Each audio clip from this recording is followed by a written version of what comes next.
Mi nombre es Leandro Escuela Rojas y pues en este viaje a nosotros nos correspondió el Imperio Romano.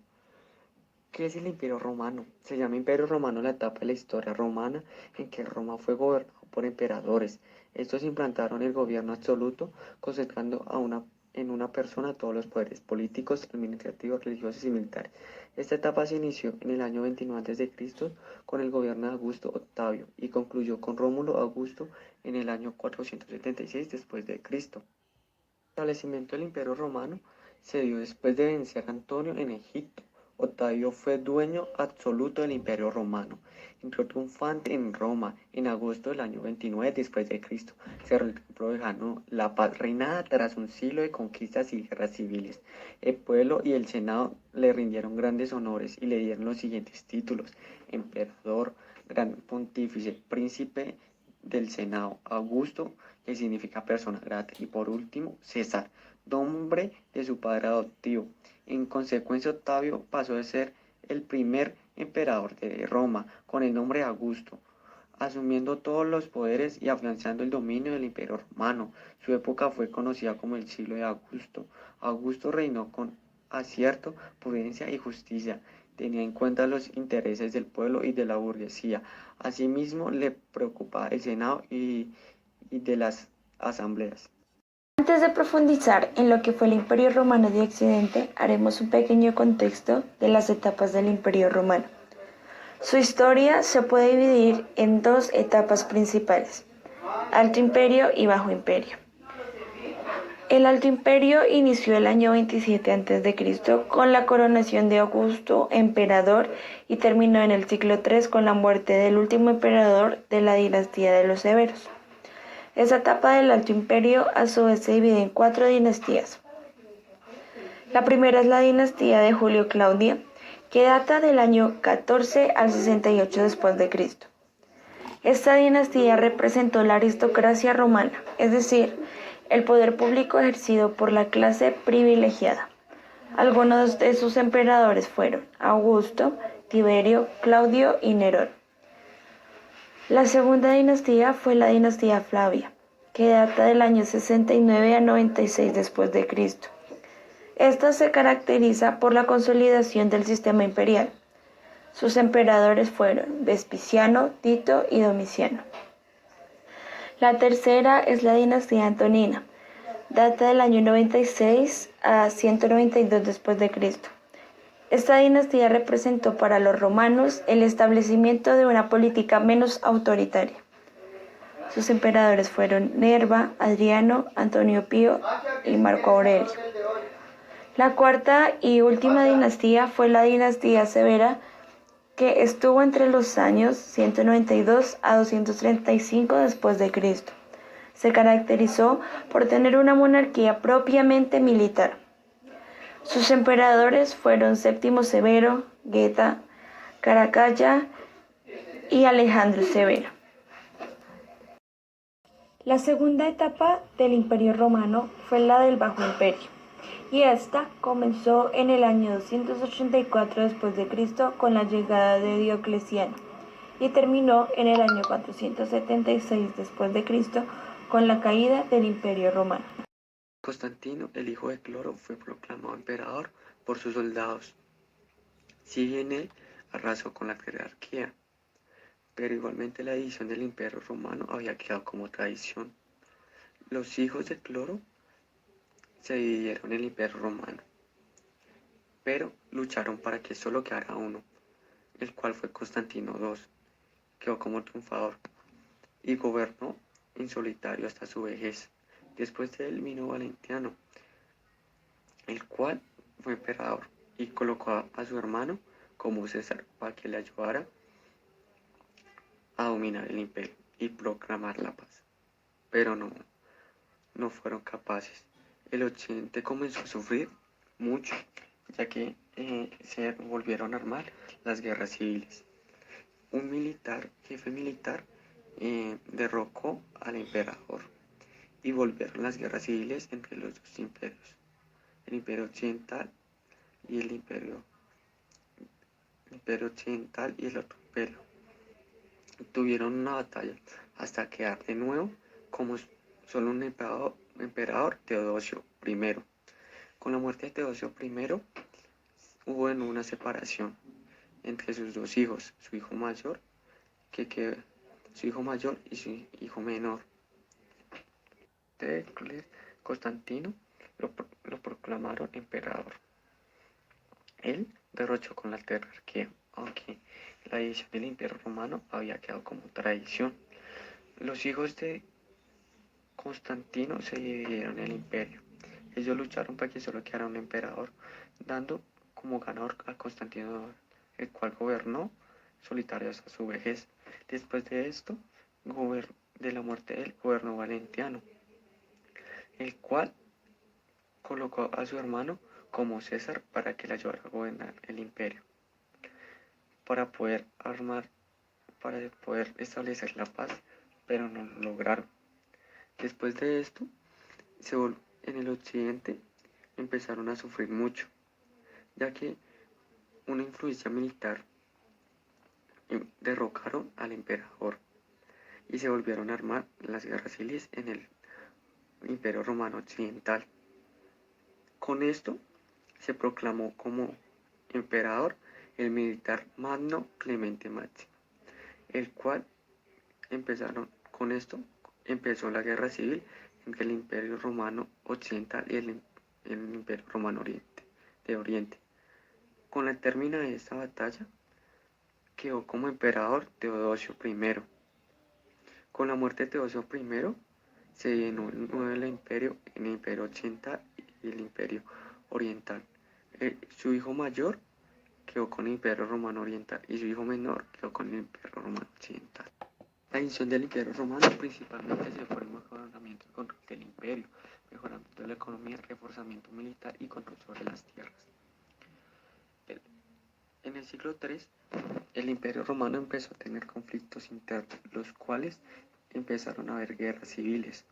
Los mismos militares empezaban a matar a sus emperadores cuando no les gustaban y colocaban a sus generales. En el siglo III apareció Diocleciano para colocar un nuevo sistema de gobierno que profesaba la paz y la estabilidad del imperio, llamado tetrarquía, que consistía en que los dos emperadores tuvieran césares, los cuales les ayudaran a gobernar el imperio. Uno de los dos primeros césares que hubieron fue Galerio Constancio Cloro. Este sistema tetrarquía solo duró mientras Constantino estaba vivo. Bueno, una vez ya hemos visto la división del Imperio Romano, ya sabemos que se quedó conformado en Imperio Romano de Occidente y en Imperio Romano de Oriente. El Imperio Romano de Occidente quedó en manos de Honorio, era el hijo de Teodosio, que era el emperador, ¿verdad? Entonces, ya lo hemos visto. Entonces, esta división lo que nos va a dar es una ubicación geográfica y es lo que vamos a ver. Entonces, esta ubicación geográfica del Imperio Romano del Occidente se va a basar en unas provincias, pero que va a tener una capital, y esta capital se llama Mediolanum, que en la actualidad es Italia, es la ciudad de Italia. Entonces, esa capital va a estar ubicada ahí en la provincia de Italia. Entonces, la provincia de Italia es lo que se conoce como el país de Italia y es la frontera o lo que está pegado al imperio del occidente, el imperio romano del occidente. Vemos también una provincia que es la provincia de Hispania. La provincia de Hispania está pegada hacia el Océano Atlántico. Y al norte de la provincia de Hispania queda la provincia de Galia. Ahí podemos encontrar la provincia de Galia y al norte de la provincia de Galia encontramos la provincia de Britania. Y ya al sur, que es de todo el sur, completamente el sur del Imperio Romano del Occidente, está conformado por África. Entonces esta es la ubicación geográfica del Imperio Romano del Occidente. Organización social. La sociedad romana estaba dividida en tres estamentos principales. Primero, los patricios. Eran los propietarios, terratenientes y mercantiles.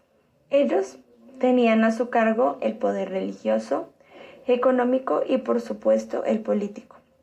En segundo lugar podemos encontrar a los plebeyos. Eran todos los hombres libres de Roma. Este grupo se conformaba por los artesanos, comerciantes, campesinos y una gran parte del ejército.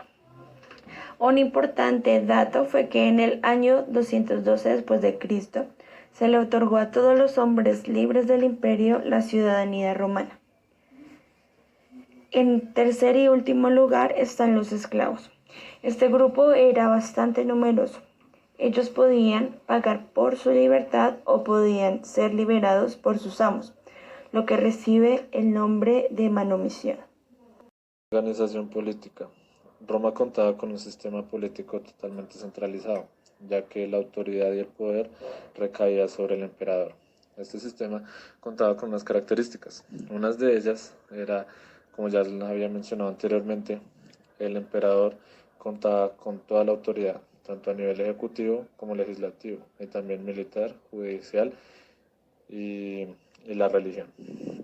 Eh, el Senado actuaba como consejero del emperador, pues el Senado era un grupo grande de personas conformado por más o menos unos 600 integrantes y la tarea de ellos era aconsejar al emperador al momento de tomar sus decisiones. Las asambleas tampoco tenían ningún poder, ya que estas eran realizadas con el fin de preservar la tradición romana de los antiguos sistemas de gobierno. Y por último, el mismo emperador tenía el poder de elegir quienes iban a ocupar los distintos puestos del magistrado. Economía. La economía romana se basó principalmente por la agricultura, pues lo que ellos producían a través de la agricultura lo intercambiaban con otros imperios o otros pueblos para así obtener diferentes riquezas. Los romanos no utilizaban el sistema monetario, sino hasta que empezaron a expandirse por Italia y ya en ese momento comenzaron a utilizar el sistema monetario y su primera moneda fue de bronce. La cultura romana se desarrolló a partir de culturas mucho más antiguas, como la griega y la egipcia. Sin embargo, los romanos fueron una de las civilizaciones más importantes e influyentes de la historia. Dentro de esta cultura, los romanos pues desarrollaron el arte de la arquitectura y construyeron muchos monumentos. Utilizaban gran variedad de materiales y técnicas que les permitió construir edificios elevados y de gran tamaño. Uno de ellos era el Coliseo y era como uno de los lugares preferidos de los romanos, ya que ahí se presentaban gran variedad de eventos como la guerra de gladiadores. Otra parte importante de su cultura eran sus pinturas, ya que ellos retrataban cosas muy significativas y estas pinturas eran retratadas en las paredes de los hogares de los que tenían mucha más riqueza. Y por último tenemos su literatura. Como ya sabemos, ellos manejaban el idioma latín y utilizaban su literatura para escribir historias, poesías y filosofía. Ellos utilizaban estas ramas para, para retratar y recordar eventos significativos de su civilización. Bueno, en cuanto a la religión, en el Imperio Romano del Occidente, encontramos que durante la mayor parte del imperio, la religión oficial fue politeísta. Eso quiere decir que creen en varios dioses.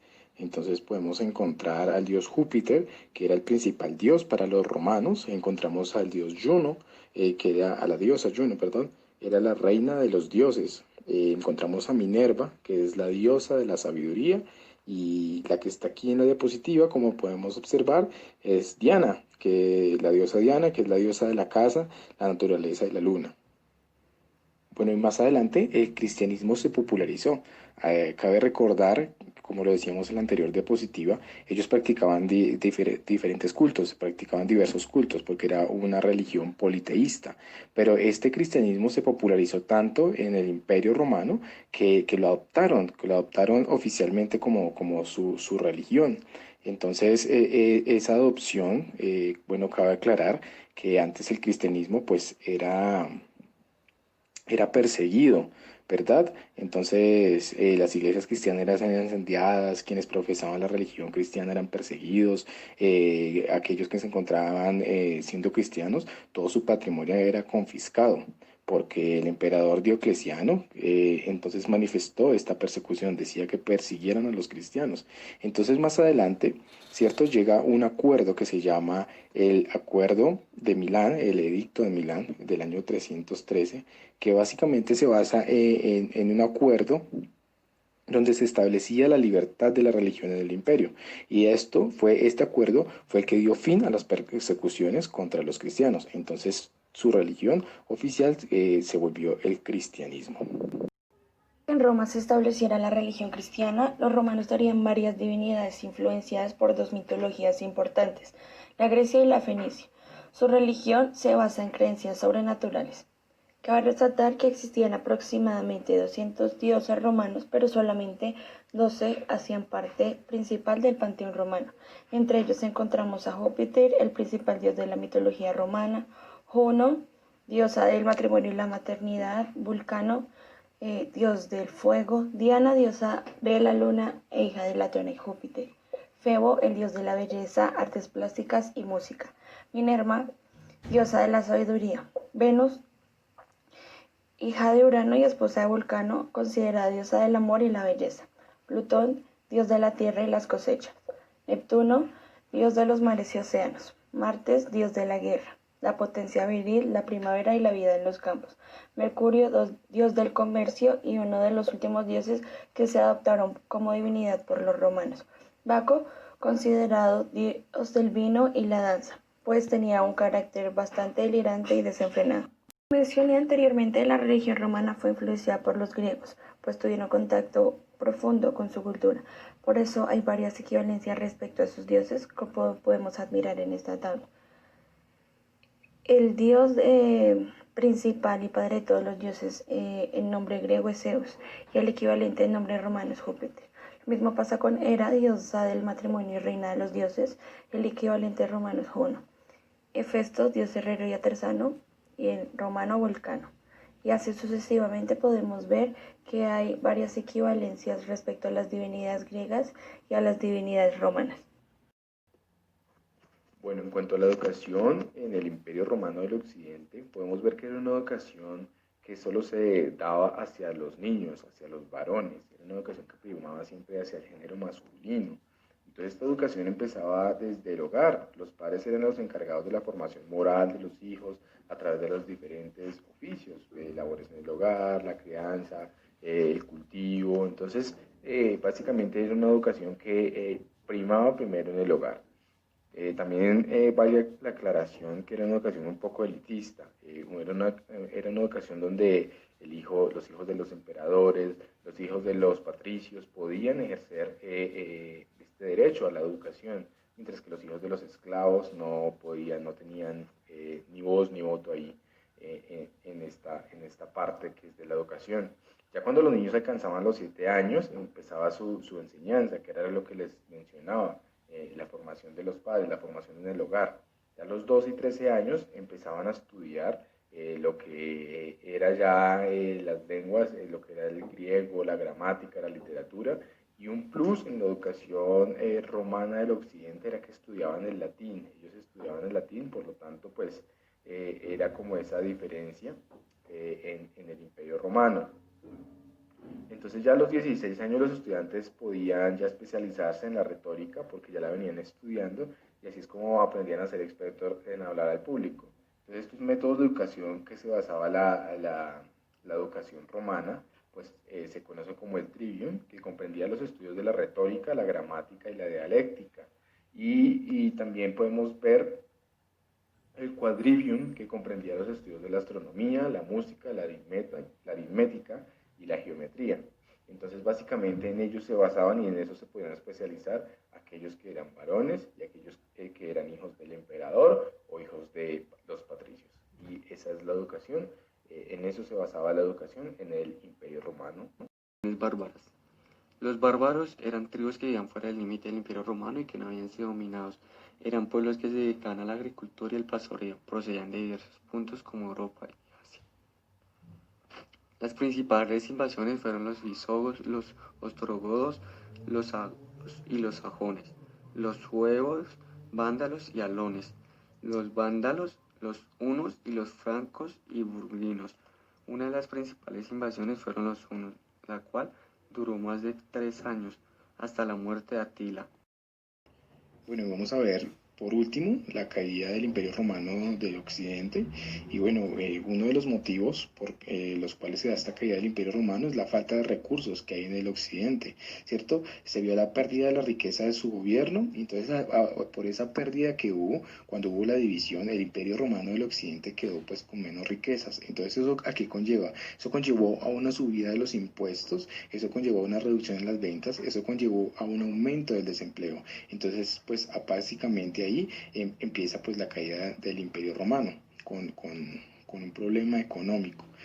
Otra de las características que dice la historia es la consecuencia de la llegada del cristianismo. Como veíamos arriba, antes se basaba en una región politeísta, pero cuando llega el cristianismo, pues básicamente la figura del emperador cambia. El emperador antes era considerado como un dios para ellos, pero llega el cristianismo a hablar de la divinidad, a hablar de un ser supremo. Entonces pues esa figura del emperador ya cambia, lo que hace que haya un declive militar, que haya un declive porque pues ya la figura del emperador ya no va a representar lo que antes representaba. Recordemos que antes el Imperio Romano era un imperio agresivo, era un imperio drástico, era un imperio de guerra, pero pues con la llegada del cristianismo empezaron a predicar la moralidad, empezaron a predicar la paz, la fraternidad. Entonces ya hay un declive en la vida militar, y con eso llega pues la inseguridad, con eso llega pues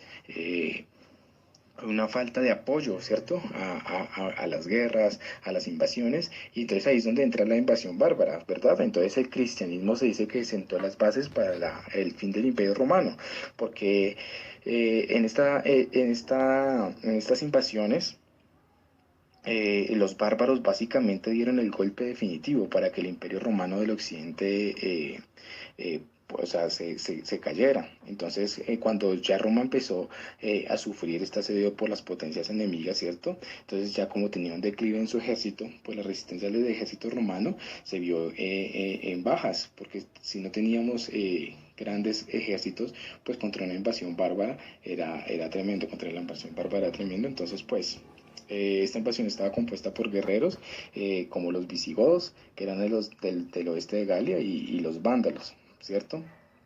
Y bueno, y ya las corrupciones políticas, ya pues a partir de ahí ya hemos pasado lo que es la falta de recursos, empezamos por ahí, pasamos por el cristianismo, ya se pierde la imagen del emperador, pasamos por un declive militar, ya no hay pues ese orden que podía mandar, y bajamos bajo una invasión bárbara. Pues ya lo último que seguía era pues ya una corrupción, ya una corrupción política, ya empieza esta parte de la corrupción.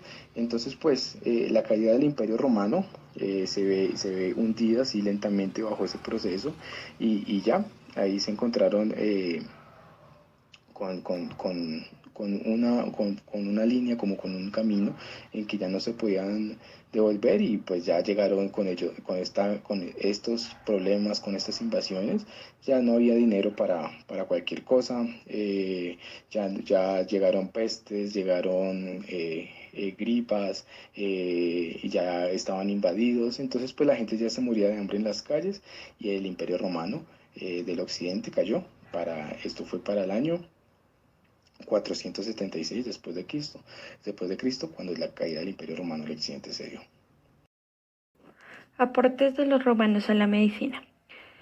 Los romanos hicieron tres aportes principales. El primero es la construcción de hospitales militares. Ellos crearon los hospitales militares por el crecimiento del imperio. Antes de que existieran los hospitales militares, los heridos que quedaban como resultado de las batallas que tenían lugar en los alrededores de Roma eran llevados a la ciudad para ser atendidos en casa de los patricios, y habían ocasiones en que no daban abasto.